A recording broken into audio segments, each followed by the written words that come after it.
Ladies and gentlemen, ATDF everything in that shelf presentation.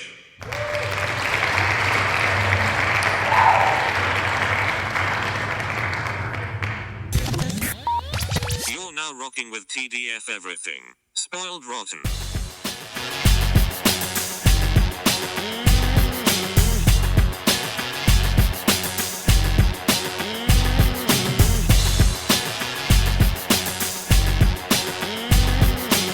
Spoiler alert. Welcome and welcome back, everybody.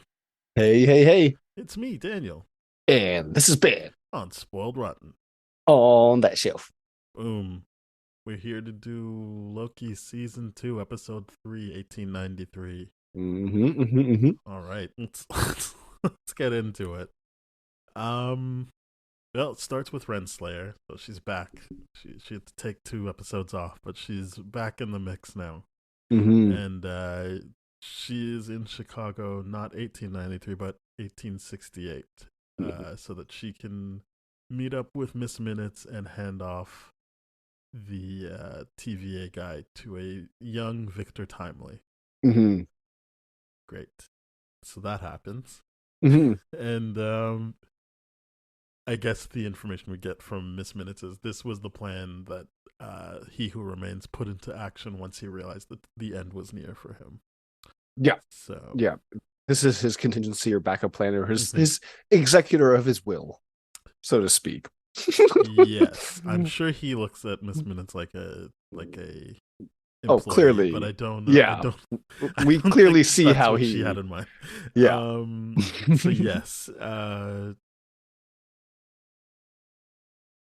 yeah. Basically, they're setting up.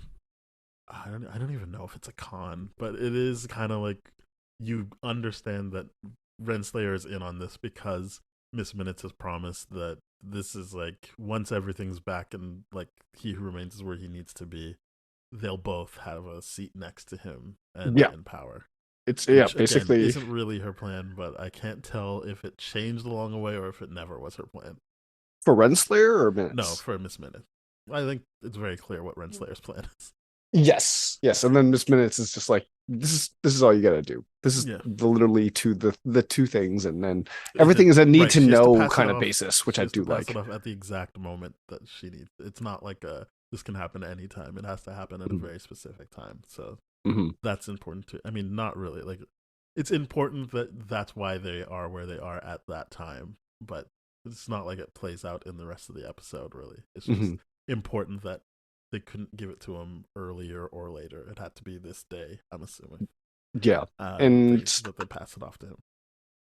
It's never fully explained why, other than this is just what he wanted. And I'm like, my assumption is that's the amount of time he needed this variant to absorb the information.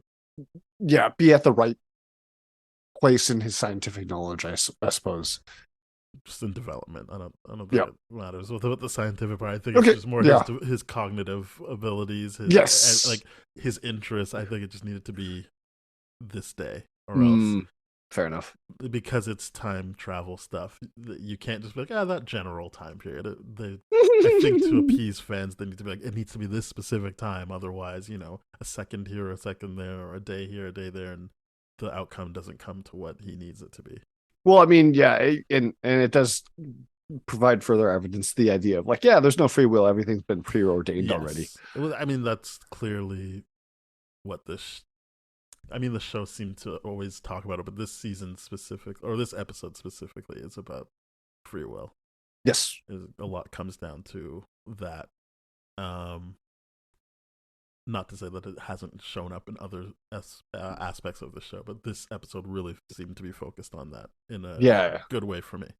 It was very clear with its purpose, and I like that of this episode. It was really just like, here's the plot of this essay. I will say this episode, I'll bring it up one other time, but this episode felt more like a complete thought instead of being jumbled around. Like, you see Renslayer come into the timeline, and I guess it's important to note that when she's in 1868, that is the sacred timeline, but when they go to 1893, that's a branched timeline. Mm-hmm. But yeah, you see her go into the timeline so that when you see her later, you understand where she's at and what you're actually following, instead of how they did last episode where you're like, wait, what's going on with this guy? Mm-hmm. Where are we? So yeah, I appreciated that type of setup and payoff, like at a fundamental level of, hey, this is what is happening right now. This is what you need to know. Yeah, so because we can continue to tell our story. Yeah, it's nice to be like one step ahead of the main characters, I guess, so to speak, in that sense, where in the previous episodes it's like, yeah, they're literally reacting to everything, and this one is like, oh, okay, Renslayers, we have this information that they don't. That's great. I don't even need to feel like I'm one step ahead. It's more just like I'm not being distracted by not understanding what's happening. Plus two, yeah. Yeah, that makes sense. Yeah. It's like I understand that usually when you're writing, you should have a sense that the audience is trying to catch up, even if they think they're ahead, that they don't fully have everything. So but it's more just like I was completely confused in that first bit in episode 2 of like what was going on and how we got to where we were. But anyway, yeah, that was too jarring of a jump. Yeah, even for us to be like, it's a time jump show, you can do anything. I'm like, I get that, but still, yes, exactly. Then we jump to Obi, KC, Mobius, and B15 and Loki. They're kind of it looks dire at the TVA. Like it looks like they're seconds away from all dying, and they're like, "What are we gonna do? What are we gonna do?" And they kind of cycle through some options. And I like when Mobius is like, "It's this." I mean, he doesn't really ask it like a question, but you can tell he's asking Obi because he would defer to Obi, and Obi's like, "Oh, perfect." And Loki's like, I think that was like a question. I think he was actually making a suggestion, and Obi's like, "We're fucked. This is stupid." And they finally kind of congeal on, we will follow Renslayer because Miss Minutes is talking to her. So most likely, if we find Renslayer, we'll find Miss Minutes, and Miss Minutes will be the person, well, the being that unlocks the doors for us, and we won't have to die. And I think obviously they need to unlock the doors so that they can expand the scope of the loom and deal with all of these timelines, because right now it's overloading.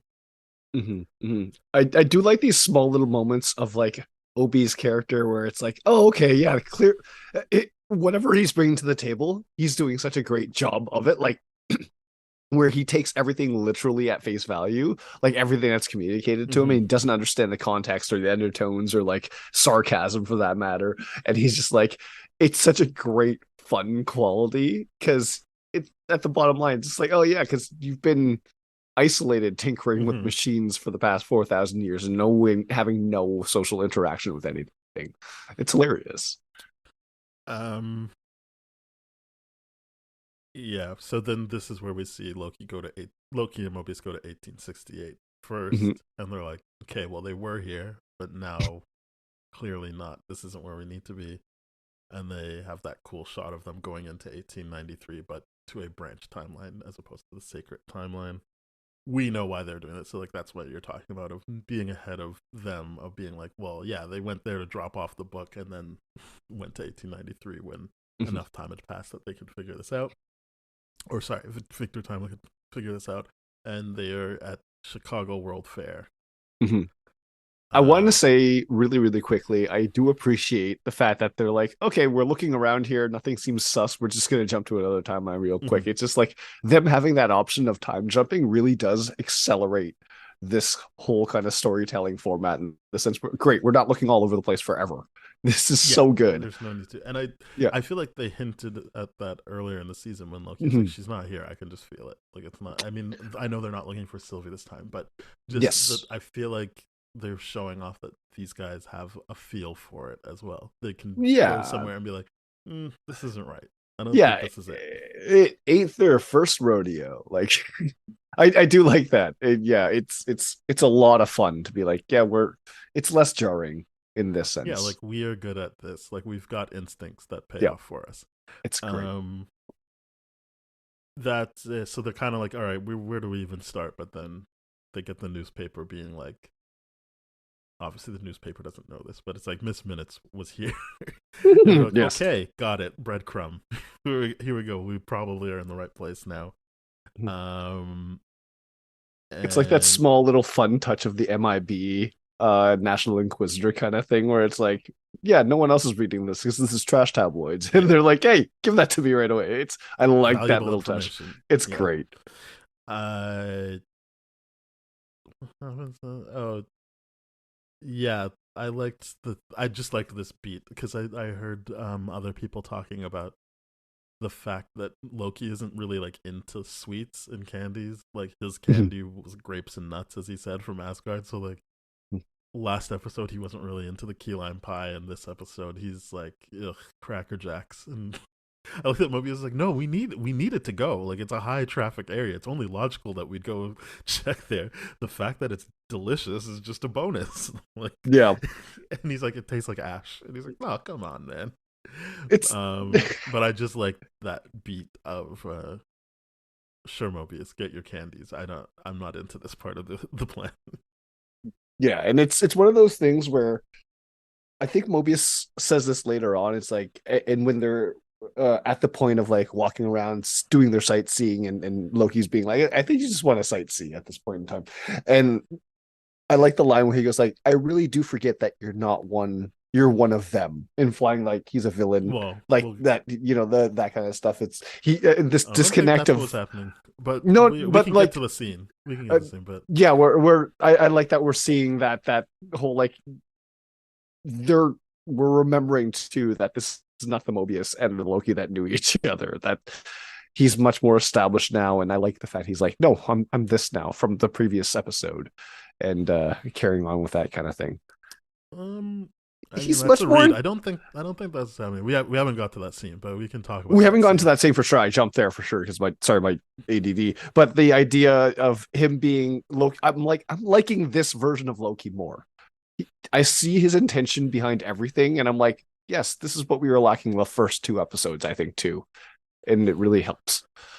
So yeah, this is where you're talking about when he sees Odin, Thor, and Balder, and he's kind of like, what the, why would they even put Balder? No one even met, which I think the whole thing is meta, right? Like, yes, one, we never even got Balder in, that was supposed to be Daniel Craig in Doctor Strange Multiverse of Madness, and he's like, no one even remembers that, which is true. I didn't know that was a part of the lore, or that they would even acknowledge that in MCU. So like, there was that moment, and then when he says, and I'm not saying your read is wrong, I just feel like I think what they were really going for was like, yeah, you've changed, but it was more like, you're a god, and like, you don't really do that anymore. I keep forgetting. Like, that's great. Like, and because that's what we were talking about last episode, was when he was actually like on the hunt and using his powers. You were like, right, I forgot about that. Yeah, okay. He can do that. Like, he's capable of some stuff. He shouldn't just be running around chasing this guy. And I think that's more what they were talking about, was like the meta aspect of like, at this point in the show, people might have forgotten that you actually are a god. And I think it is also acknowledging like, you aren't frozen in time like these guys. That's good. But yeah. Oh, I see how you. Okay, yeah. I do like how he was like, this is bringing up all those like, this is stereotype imagery and all this kind of stuff. Like, how could you boil the whole like thing down to a diorama, like a whole group of people to a diorama and stuff like that. Then I like his parting words of, Thor isn't even that tall. His pettiness is great in every part of this scene.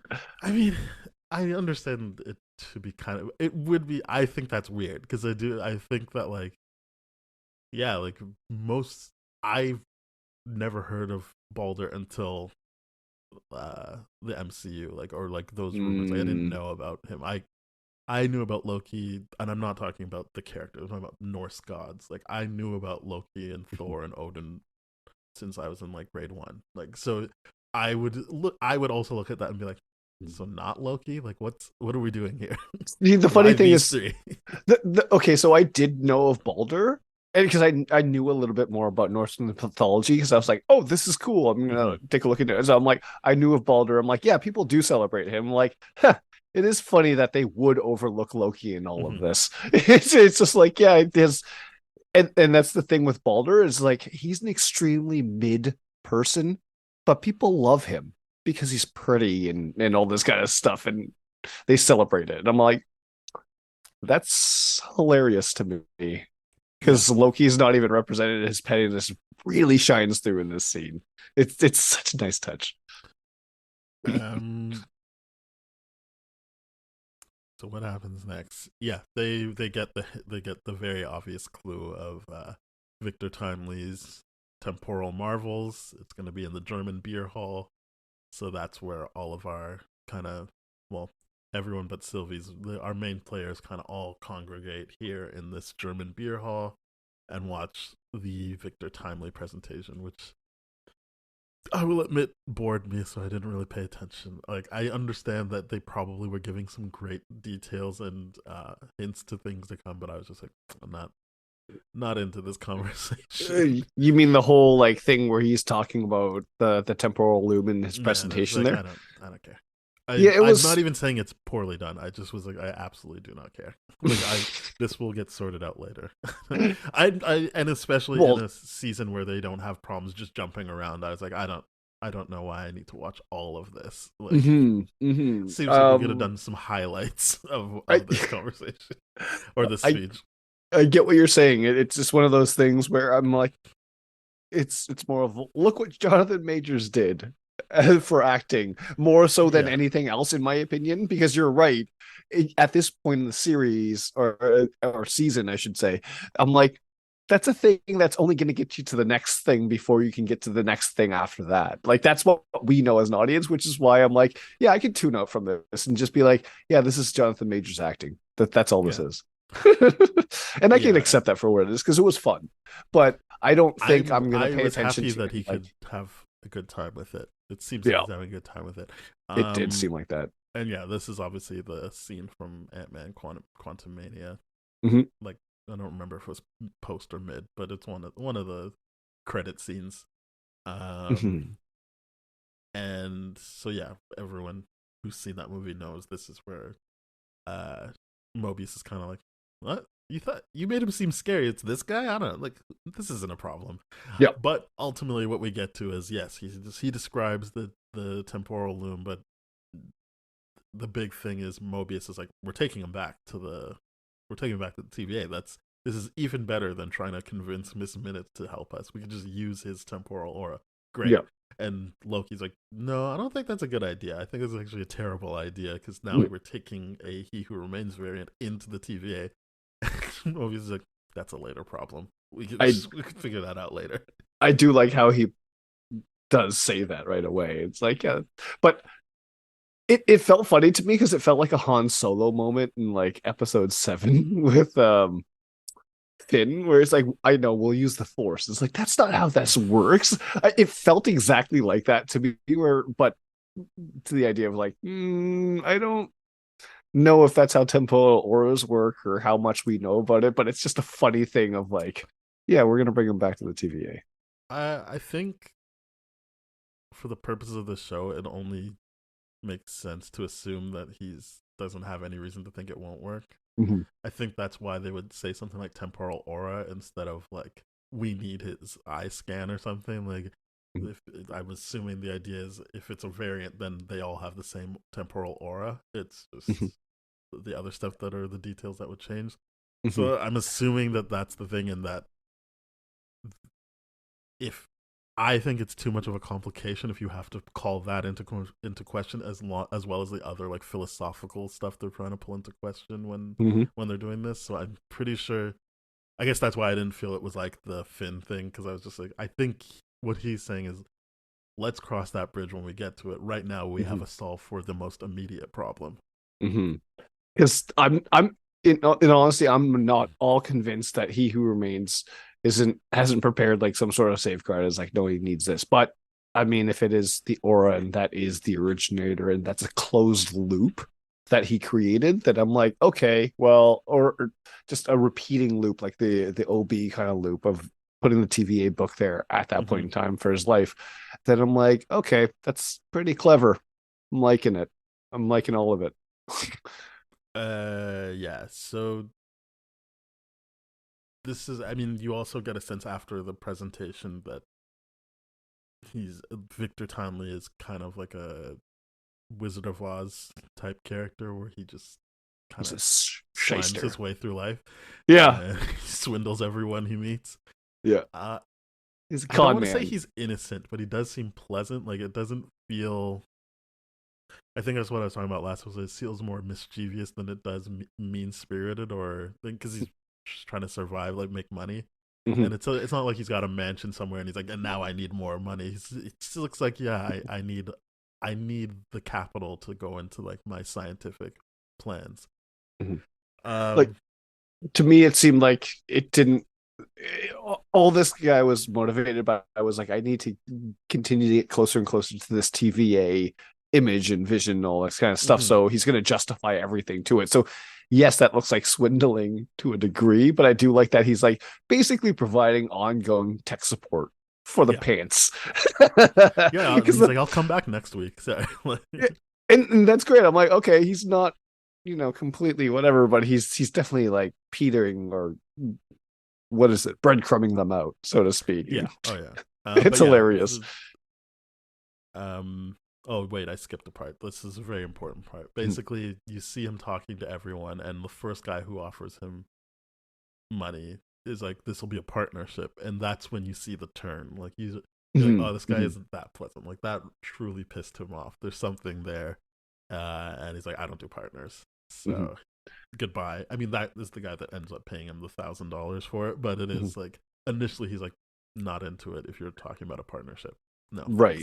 So and this is the weird part to me because I'm like, okay, this scene has definitely got racial undertones and all that kind of stuff because their gratuitous use of the word boy in this context is not, it's not a mistake. So it's just the idea of I get where he's coming from and that the partnerships and he's consistent with it. I like it. I'm like, this is it's a bit uncomfortable to just see him being like, yeah, you're being racist here. That's what we know this is referencing. I don't know that they are referencing that. I say that like nothing in this episode.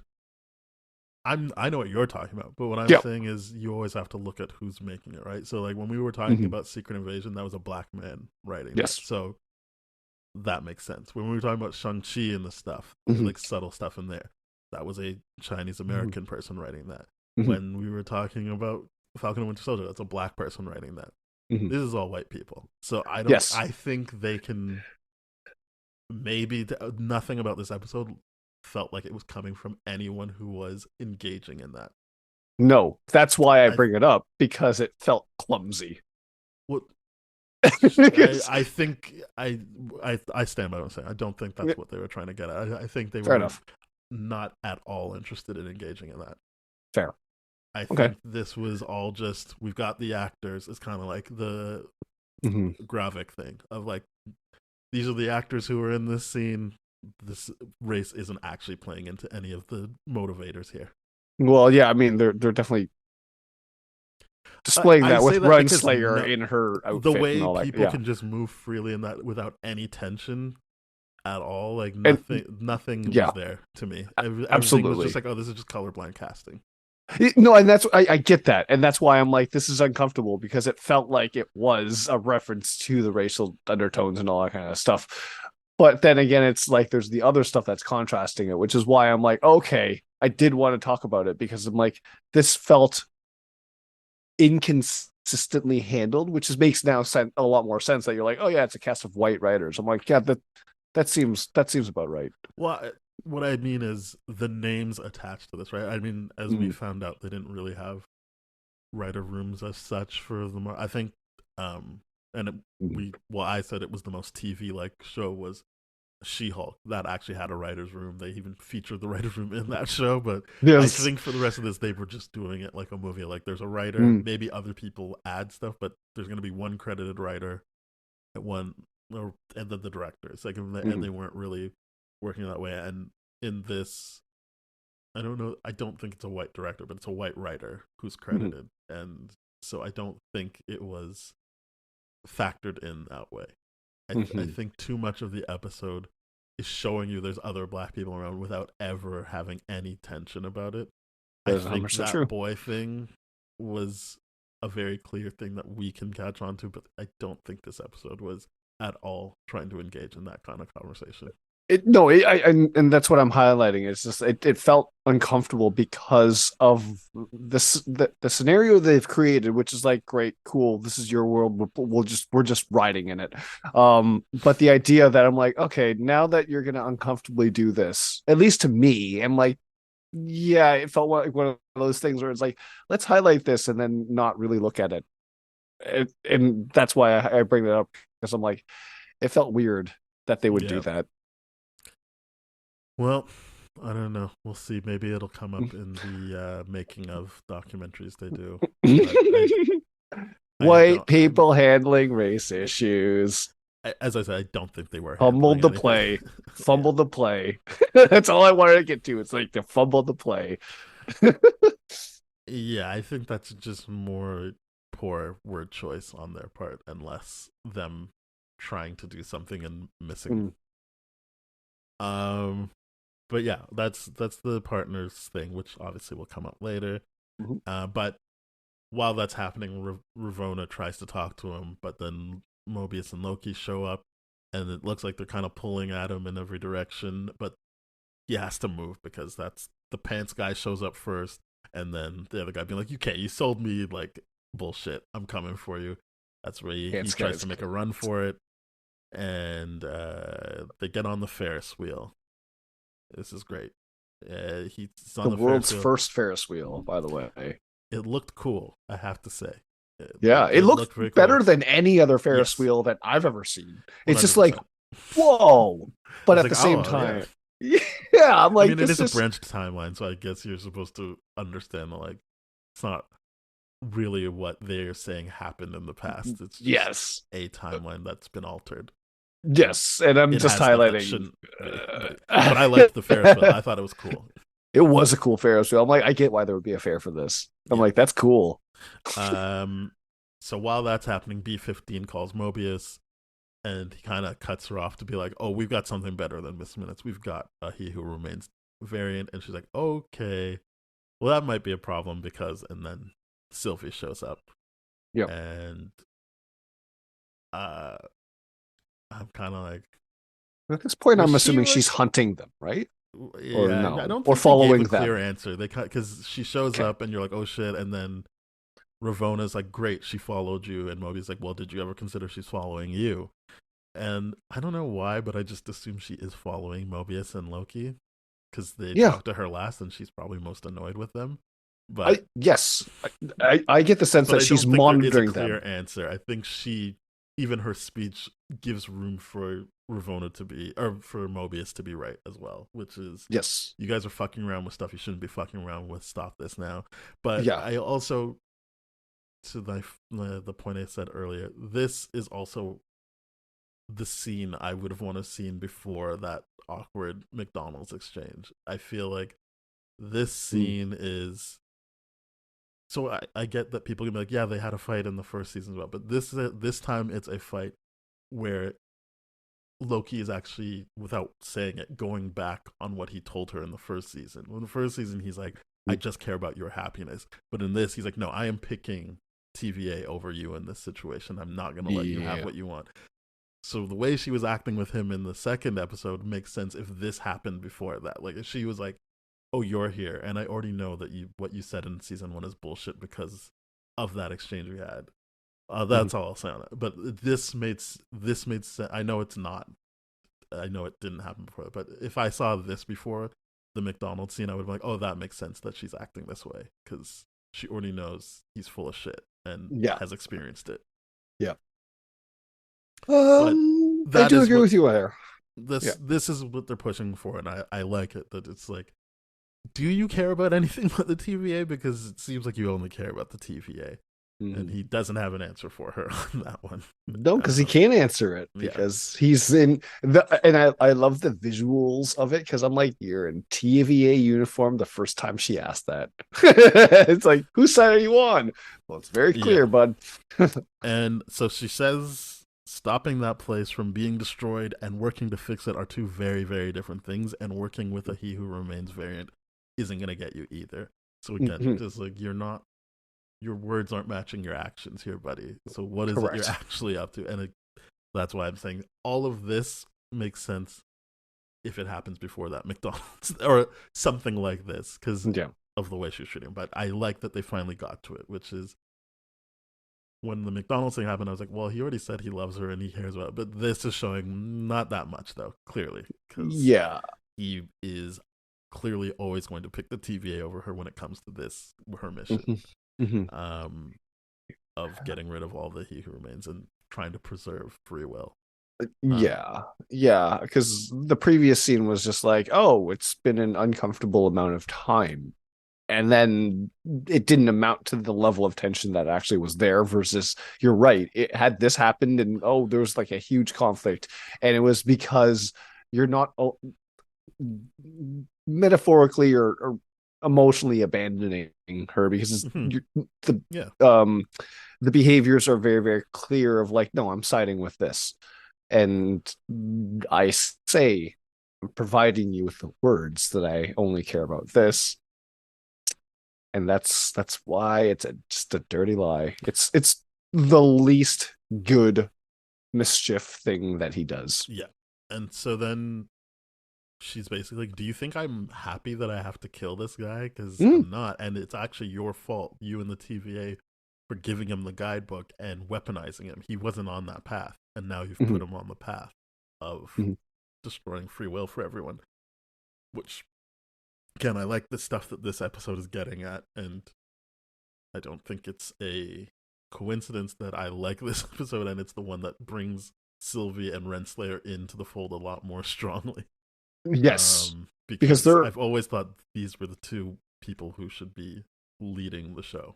Like they bring an energy, and again, I love watching Loki and Mobius pal around, but in terms of driving the show forward and making it feel deeper than just two guys who hang out and have a good time, it's usually involving Sylvie and Renslayer, and we kind of missed that in the first two episodes. But she's back and Sylvie's here, and we're having these meaningful debates about what's going on here. Yes, and it's because Renslayer and Sylvie obviously represent two extremes of the spectrum, right? Renslayer being about pure order, and then Sylvie being about pure free will, or aka chaos, to the free. Exactly, it's about order versus chaos, and you're like, exactly. Okay, well, here these are the two characters that represent that. Yeah, and what they don't do well is have Loki be in the middle of it, which is what they're supposed to be doing usually, obviously. And the issue is every time they do it, it's just Loki spinning his wheels, still committed to the TVA. So it's just like, no, you're not actually in the middle at all here, because you're still doing the thing. You're just more passive in regards to it, and you're reactive to the situation of what the situation demands for your survival more than anything else. He hasn't picked a side, and not picking a side is actually picking a side. Yes. Yeah. I understand that we, based on our life experiences, can understand that. And I also get that certain people might not get that. So, well, there's that. So maybe it's more interesting to them, but I do think that everything is right about, he's not truly progressing, and it doesn't feel like a real conflict of consciousness, because he's like, TVA, they're right, they're the ones that are saying, because that's his whole thing, is like, no, don't worry, like, we save the TVA, we can save your timeline and everything, so like just do what the TVA says. And she's like, no, that's a terrible idea. They need to burn it all. We need to burn that all down. It's him trying to justify his alignment with the TVA and convincing Sylvie. And I'm just like, that's the part of the show that sucks, is that he's trying to get her to do it, which means that he's not middle. He's just on the TVA side. Yeah. And it just sucks, because that's not good writing for the show. So, I mean, certainly not a show called Loki instead of the TVA. If the show was called the TVA and Loki just happened to show up, you'd be like, all right. But if you're saying it's Loki, as I said about the other shows, and I just mean shows, I don't mean movies. The shows, the titular characters get these deep dives, and you feel like you're on their things. Like, Secret Invasion wasn't called Nick Fury for a reason. Like, that's what I'm saying. Like, even though I think they did go deeper with Nick Fury, it was still like, it was called Secret Invasion. So you can have a bunch of characters and pick and choose who you want to go deep on. But they didn't do that with Loki. They called it Loki. So you're like, well, He's not even the lead really of his own show, and I Yes. can see other YouTubers feeling it too, like the Real Rejects. Like Greg Elbow was kind of like, I don't know, I feel like everyone else has deeper storylines, and I'm like, yep, get to the logical conclusion now, because he's not actually the lead. Because and this is the issue where this show doesn't do well, right? It's like where people complain with Black Panther being like, oh, it's a show about him talking. I'm like, no, that's a show of that. I'm sorry, not show, movie about him processing and explore different viewpoints and actually being in the middle of everything and then making a decision by the end of it. Yeah. Yes, absolutely. This show does not do that. And that's where people are, and like that's where the disconnect, and it's not doing that well. It's what I like about it. It's like Loki is now being like, yeah, I'm a villain, so I'm going to do villain things. But I'm like, that just proves you're part of the TVA. That just means you're a side of the TVA, and Sylvie's right to do that. And the issue with the show I find is with Loki's character, he's always been on the side of colonization and order and all that kind of stuff. And I said that in a previous episode, and it builds into a lot of this kind of stuff. But if there was true character development, and this is why I didn't like season 1, because you're right, it pulls him back exactly where he is by the beginning of the season alone again. The idea that Loki here should be embracing the chaos with Sylvie, and it's just like, no, let's actually explore the free will thing, because the great thing about this is with you, when you introduce time travel into it, you can go back and be like, yeah, we made a mistake, we're just going to go back and kill that version of ourselves.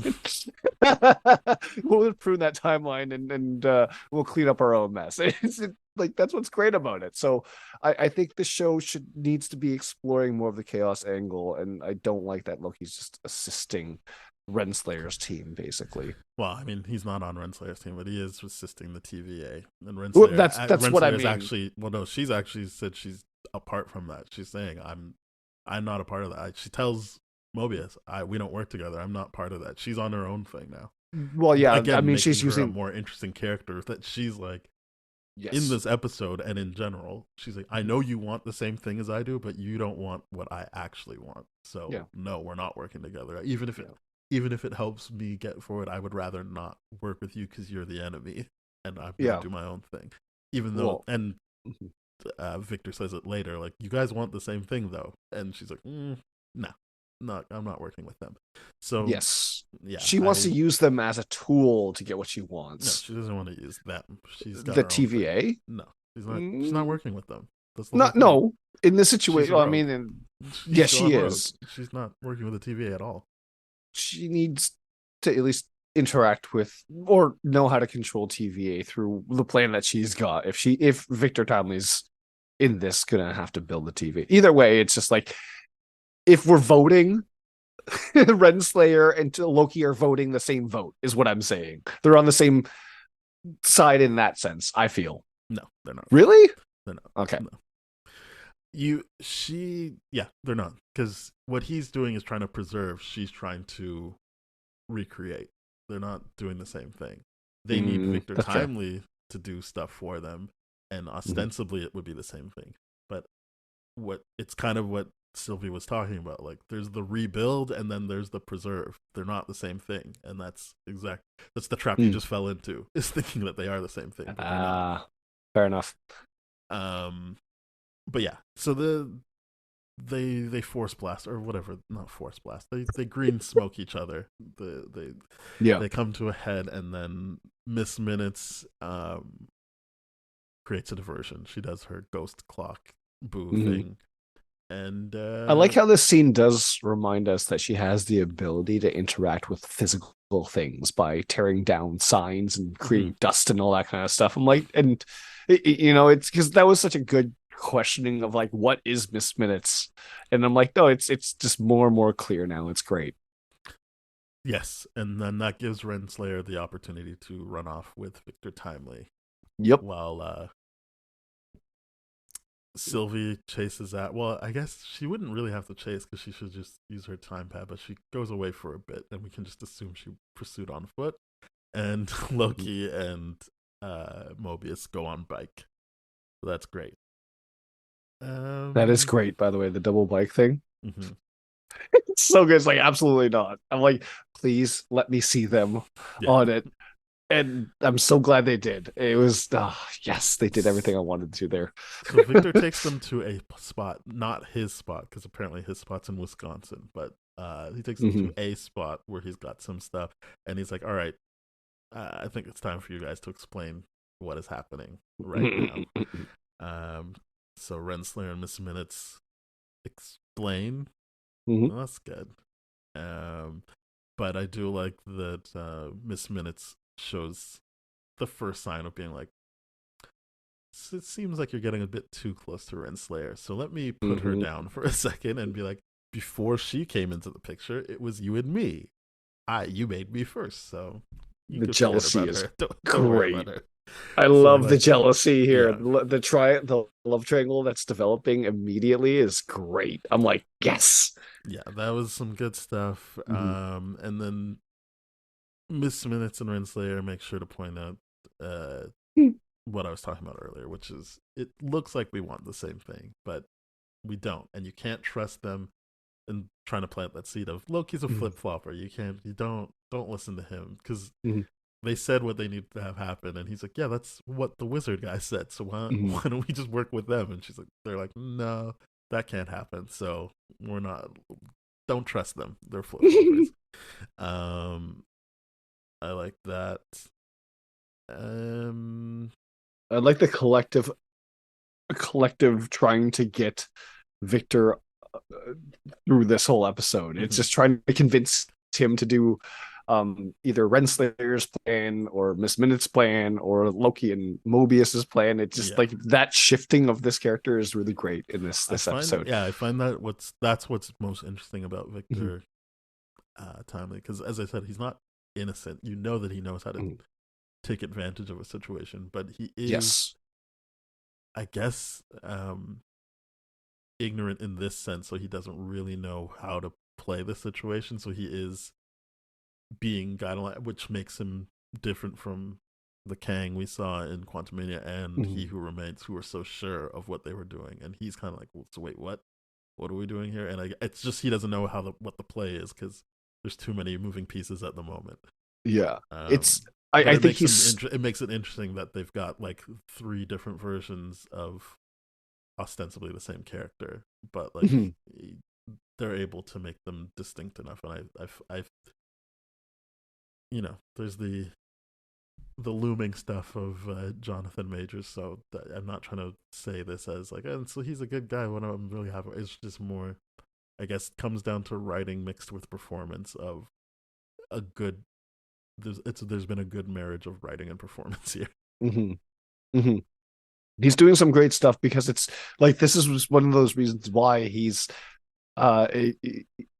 Jonathan Majors is doing many things in this episode to really highlight that writing and that acting ability. Is like he's playing all of them, because at the end of the day they're all self-involved, self-interested, trying to get him, but he at the end of the day is like so good at using his vulnerability to get everyone to be like, what's your elevator pitch? Like, what's your actual genuine thing for yourself? And he gets everyone to do it. For him to be able to isolate Miss Minutes in that category and gain her trust to be like, now tell me what your plan is and all this kind of stuff. It's like, oh, okay, so I didn't give you a physical body because you're psycho. Okay, that's a good that's a good call. Like, you're psycho within 10 minutes of beating you.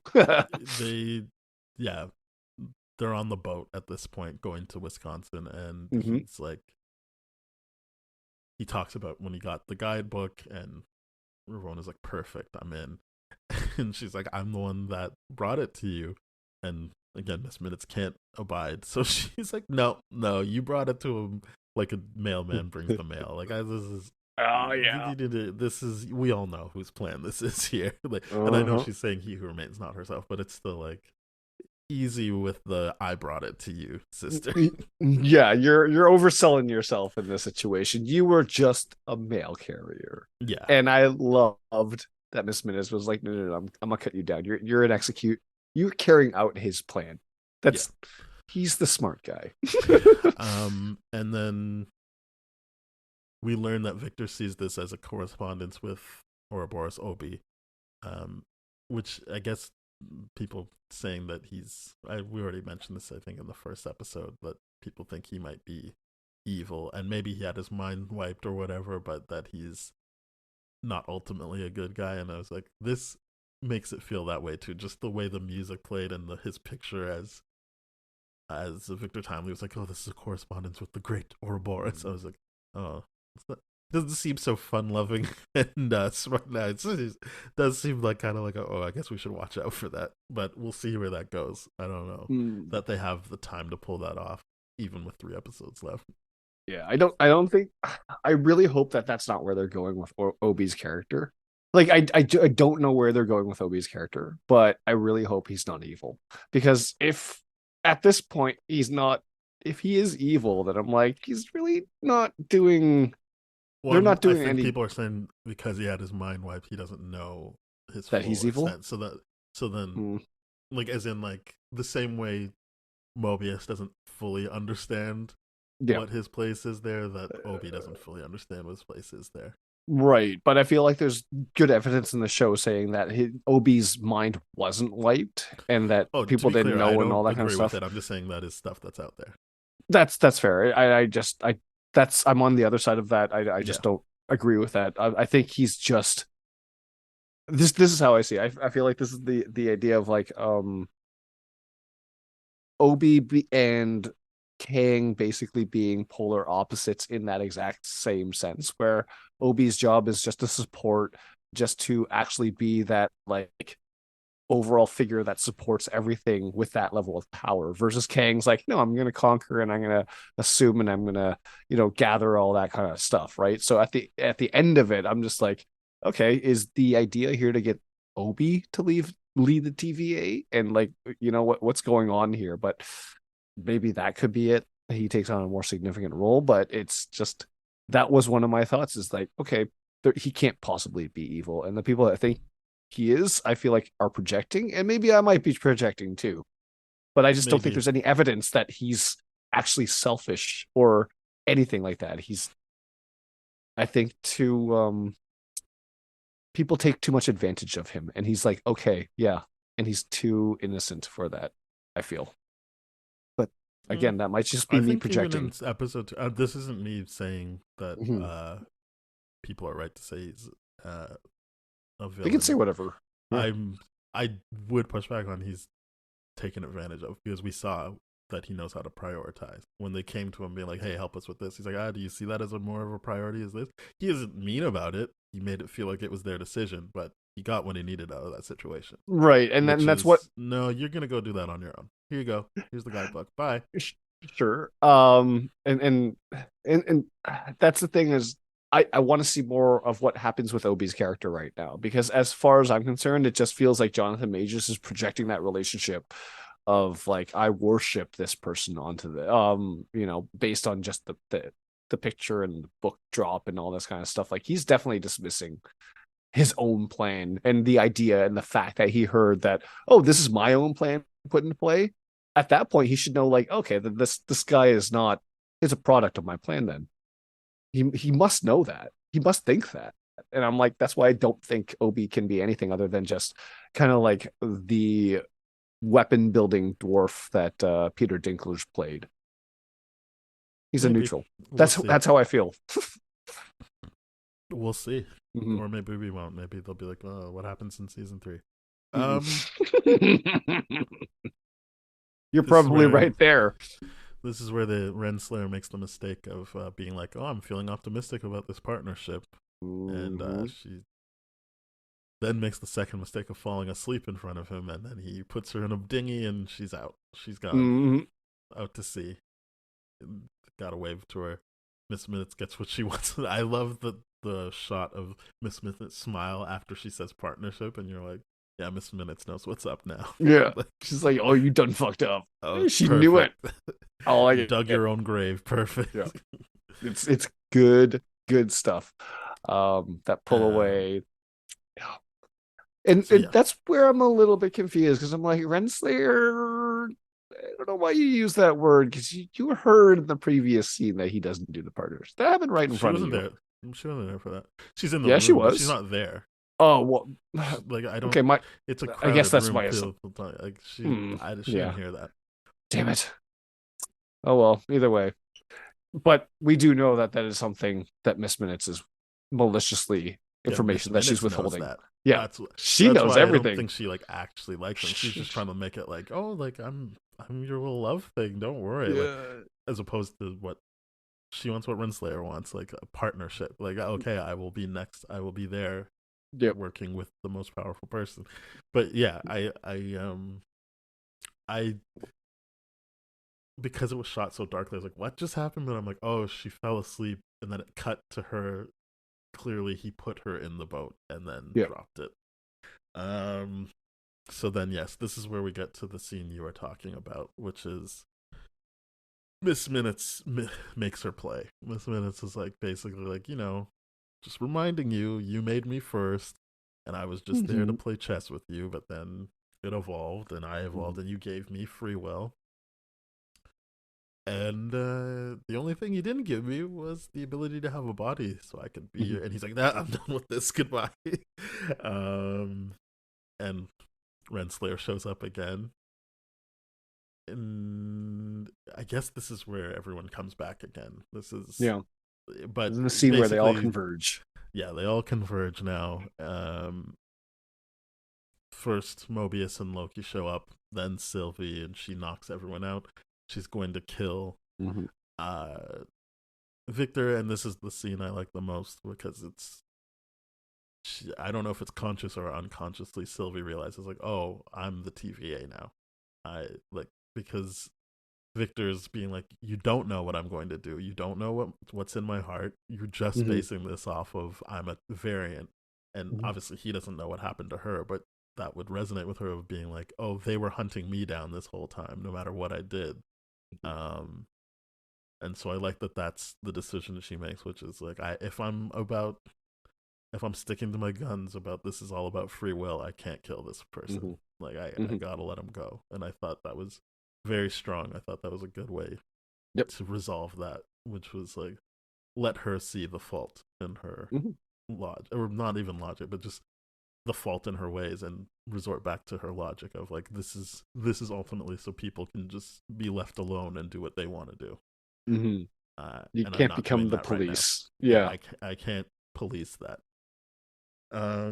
So I thought that was strong, but again, it cuts Loki out of that scenario, and I'm fine with that because I think the show should be about Sylvie, but they keep using her so sparingly that I'm like, I must be something with that actress's availability, because I know it's I really do want her stuff. Like, and it is. It doesn't involve Loki at all. Yeah, he's sidelined once again.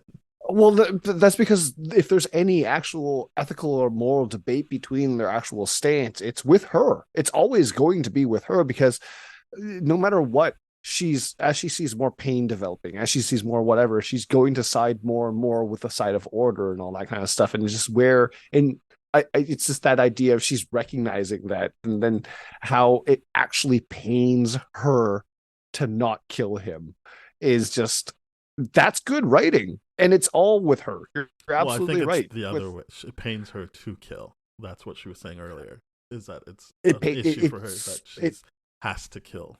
It's a situation where she can't win, because if she kills, she becomes a TVA. If she doesn't, then she has to see the consequence of what unfolds before she engages in, okay, now I got to kill. Because that's what she said, is just don't make me regret this. So at the end of the scene, my assumption here is, okay, you're going to go through with your plan. You're just giving them time to execute their plan and prove to you that they could do it differently or something like that. That's how I see it.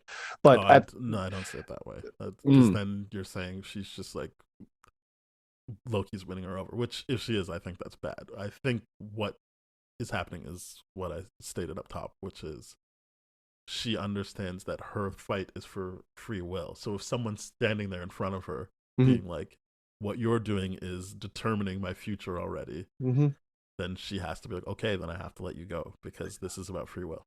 Right. I get that. But what I'm saying is she can't, she's now sad because she knows that leaving him alive increases that chance of the Kang thing happening and all that kind of stuff, like that. She was,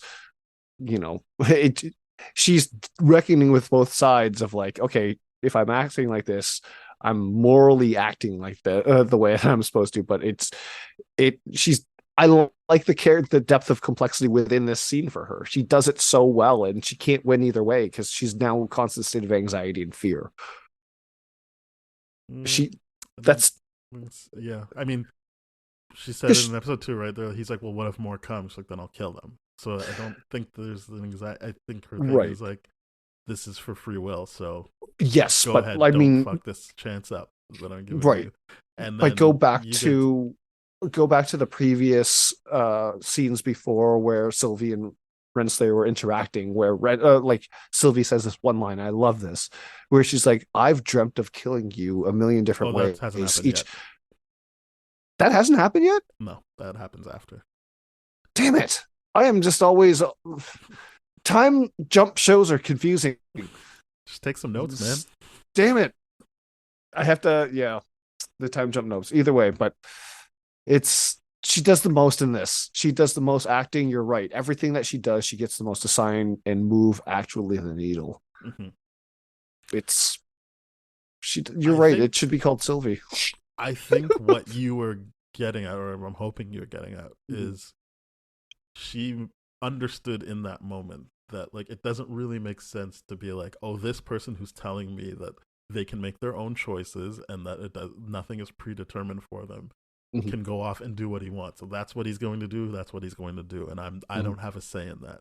But leave Renslayer with me because she has made up her mind about what she wants to do. This is something I have to take care of right now. There is no. She's already told you what her end game is, and she's not wavering on that. That's not a thing. This is who I have to deal with. My fight isn't with this person who's telling me straight up, I don't know. You don't know what's inside of my heart. She knows what's in Ravona's heart. Leave her with me. That's what I think was happening there. That's why that's where that ends, is with her and Ravona alone. I could see that. I can see that now. Yeah, the thoughts are jumbled for sure. I think that's the only way the show makes, or this episode makes sense to me, which is that it's, as Ravona says, it's about chaos versus order. So chaos and order are the ones that are left in the scene at the end. That's what it's all about. It is great stuff. Yeah. So it all ties together based on that line. Mm-hmm. That's the focus. If it's true, I mean, not even if, it is true that is a chaotic part, right? The whole what's Victor Timely going to do? Mm-hmm. But that ultimately means he's on Sylvie's side because he represents the uncertainty and lack of order versus the certainty and the person who's like, no, this is order, of Ravona Renslayer. Well, he's only representing that until he goes forward with his next steps, right? The potential's there. The point of the show, as I see it, is that we don't know what his plan is, or if he has. The whole point is that this whole experience could have completely turned him off of what he thought he was going to do, and in that sense, Sylvie's intervention in a show that I think should be Sylvie has made a difference, and we have now created uncertainty as opposed to certainty. Well, I guess, yeah, I guess you're right in the sense where if we're led to believe that this is the first kind of time that Sylvia has that involvement, she's basically giving Victor timely informed consent with all the information that he needs of, here's everyone's plan. Now, what are you going to do in the future? I'm not going to kill you this time. You're now well aware of the stakes. So it's interesting.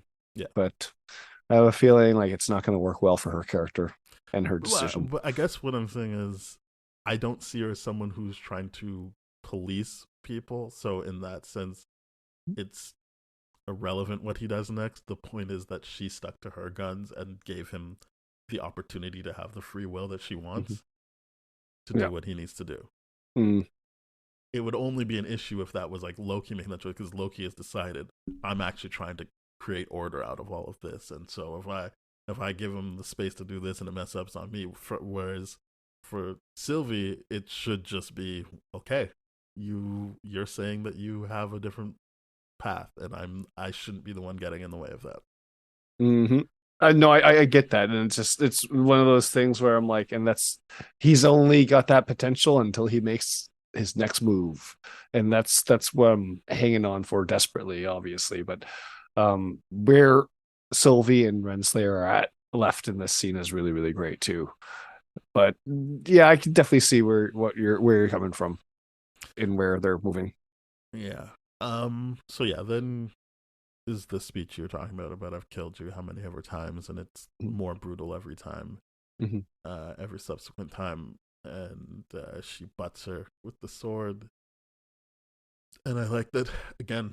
Her thing is like, okay, well, this is what you say you want, so I'm giving it to you. And she kicks her to the end of time with a dead He Who Remains just hanging out in his chair, dead, decomposed in the most PG-13 way to display it on camera. And I like that it wasn't gross. When Miss Minutes comes out, she's like, "Oh, it's you." No. But she makes it clear, well, Victor Timely made an enemy out of me, then he shouldn't have done that because I know all the secrets, and I know a secret about you, and it's going to make you very angry. And then the show is done. But yeah, I did like that it was like, okay, well, Miss Minutes has had a change of heart too now. She's no longer thing. I did forget to say that at a certain point.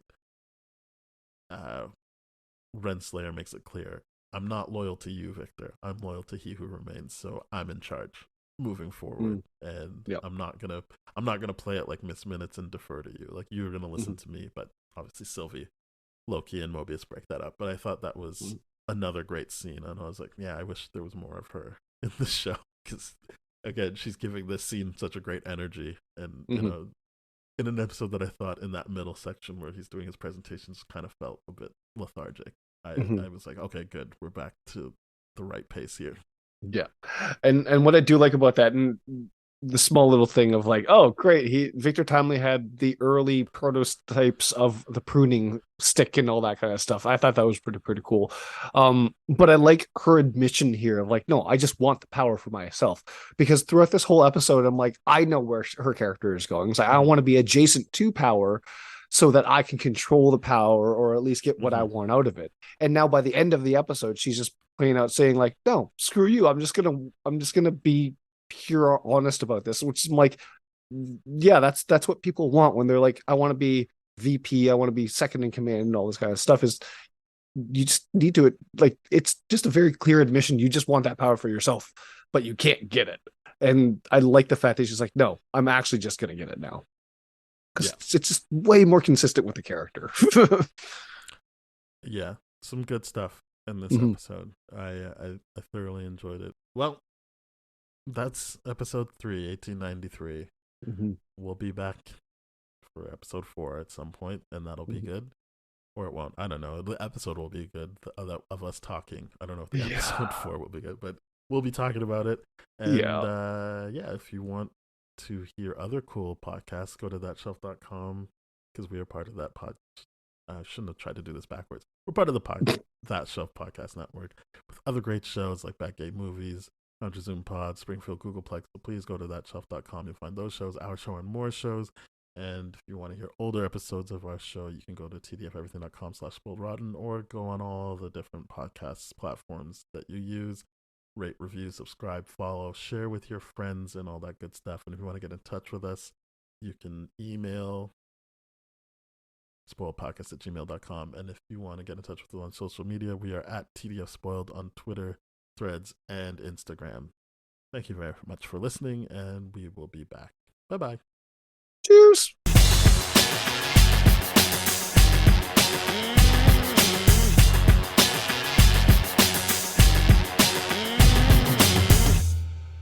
This has been a TDF Everything production, brah.